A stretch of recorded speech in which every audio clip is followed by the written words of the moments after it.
Chris Carson, who finished running back 12 last year. 278 carries, 1,230 yards, 7 rushing touchdowns, 37 receptions, 47 targets, 266 yards through the air, and 2 receiving touchdowns. Guys, what are your thoughts around Chris Carson? Chris Carson provides a lot of value for the sense that Seattle, their philosophy up to this point has been run first. Like they've shown that since the Marshawn Lynch days, and Pete Carroll kind of got there as they've let Russell Wilson continue to develop. And we'll get into Russ here later, but Carson is a guy that I think you're going to see some regression there. They brought in Carlos Hyde. We're going to see kind of how Rashard Penny comes back from his injury. When I'm drafting, typically he's going in that 3rd, 4th round right there, kind of at the turn. And he's a guy that, honestly, I can find some other options that I think I'm more comfortable with as far as I know that they're going to stay on the field.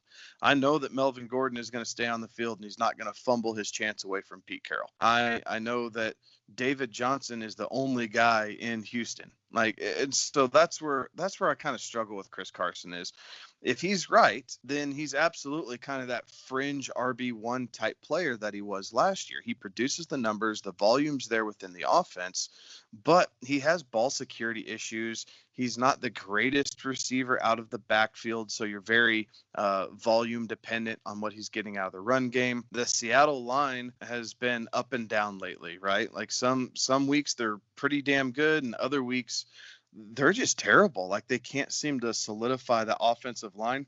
So when I'm looking for, a running back and specifically an RB2, kind of where you're drafting him, I think there's better options for players that are in systems that maybe you trust the offensive line more. Maybe you can guarantee that if he makes a mistake, he's not going to get yanked, or, there's ton of receiver depth. So maybe you jump on a receiver there and you go ahead and pass and you work your way down the line. He's not my favorite guy by any stretch, but he is serviceable if you get pinched into him as a low end RB2, very top end RB3 at worst, but his upside is close to that RB1 territory. Chris Carson would be so much more attractive if his touchdown numbers were just a little bit higher. He would be absolutely, for sure, lock it in, top tier running back too, and right there at RB1 territory. If he could just find the end zone a little bit more and cut down on some of those turnovers, depending on what your scoring is. If you get punished for those fumbles or for those turnovers,